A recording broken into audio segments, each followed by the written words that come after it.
Magandang hapon po sa inyo. Update natin ngayon si BTC. Ako pala si Elmer. Nagsishare po ako sa mga about sa crypto at saka Forex at libre lang po. Kasi yung alam ko, nasishare ko rin sa kasi sa iba may bayad yan. Sa akin, nasishare ko rin ng alam ko. Libre lang.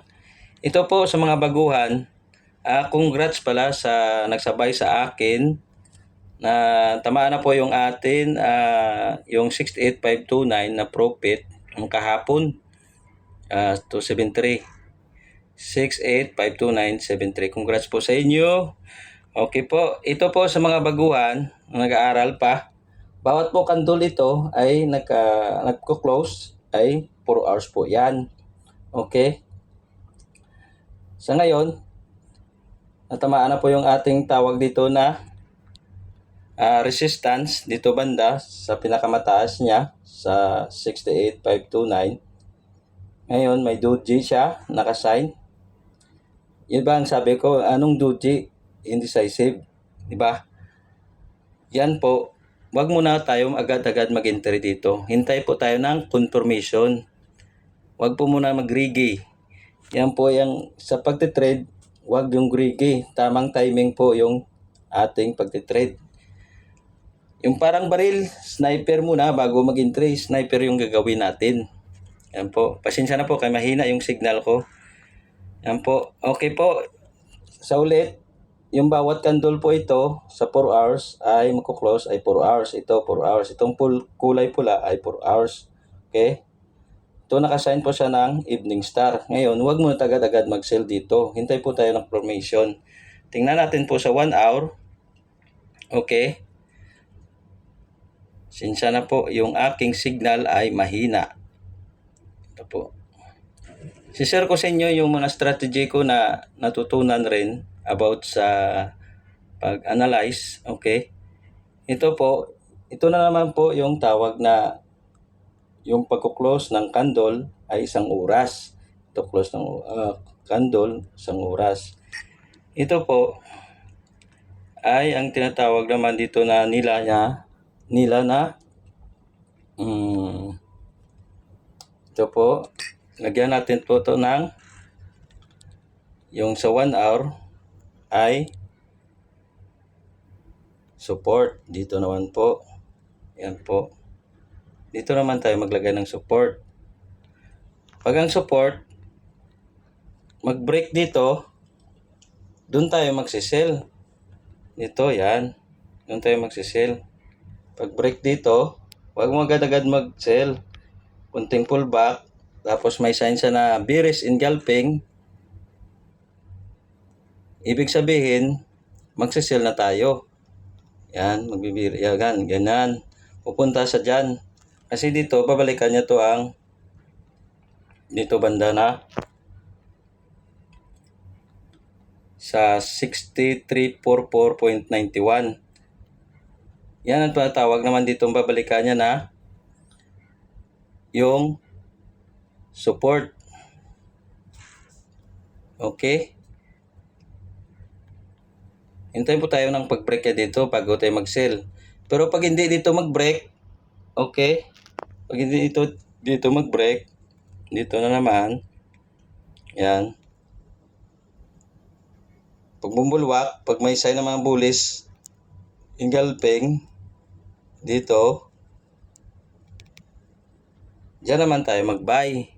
Okay? Pero mag-entry tayo sa 15 minutes. Okay? 15 minutes naman tayo mag-entry. Mag-sniper entry tayo. Hintay po tayo ng confirmation. Mga sign po siya na bullish engulfing, ganon. Ito. Ito. Ito yung kanyang support. Dito sa kasi dalawang rejection na. Dito patong-patong na siya dito. Dito, gaganon lang yan siya. Yan po. Ito. Ganito lang siya dyan. Yan po, sa 15 minutes, gaganon lang yan siya dyan. Gaganon, babalik na naman ulit. Gaganon, gaganon. Ganon naman siya. Yan tinatawag naman na subway trend. Pag subway trend, hintay po tayo pag-break dito sa support. at saka sa resistant, dyan tayo mag-i-entry, pang sniper entry. Huwag mo na agad-agad dito. Kasi yung na-share ko po sa inyo, mga sniper entry po yan. Yung tamang pag-entry at sa pagka-take profit.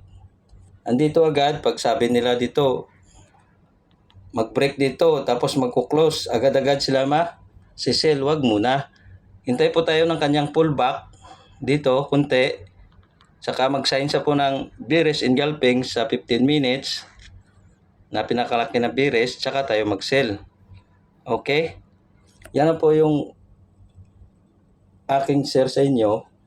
4 hours, 1 hour, yung ang kanyang behavior, at saka yung 15 minutes pag-entry.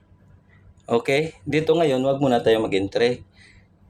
Ito ngayon, sa bawat candle, ito, magko-close, itong candle na po, ang candle yun, di ba, mag-close, 15 minutes po yan. Ito, close 15 minutes rin po yan.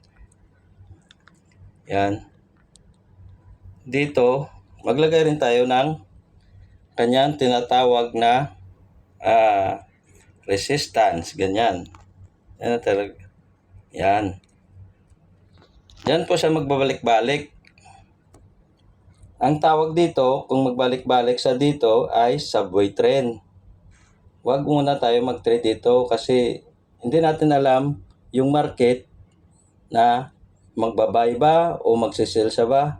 Hintay po tayo ng kanyang formation pag-break dito, tsaka tayo, pag-break dito, tsaka pag-close, ulit, pagbalik, pag masign po siya ng bearish engulfing, saka tayo magsisell. Dito naman sa taas, magsasign naman siya po na dito, mag-break naman siya dito sa taas ulit. Ganon. Balik ulit.